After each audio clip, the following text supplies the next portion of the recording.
The aim of these workshops is to train radiologists in the correct use and interpretation of tumor response assessment criteria to prepare them to become readers for clinical trials.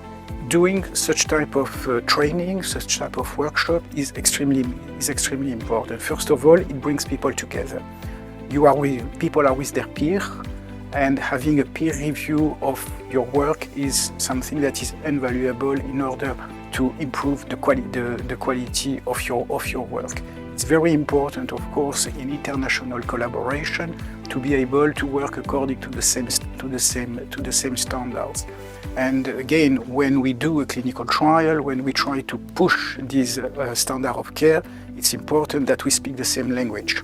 And the criteria, for instance, that we are using must be very well mastered by all the participants. And that's what we are achieving here, is really improving the quality of our methodology to be able to document actually the outcome of our research.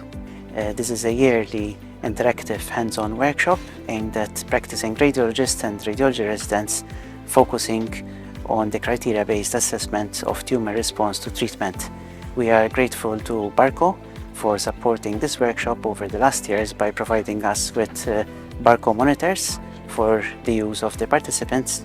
And since we are close to Barco headquarters, a lot of the participants will avail themselves of the opportunity to visit the Barco Experience Center later today.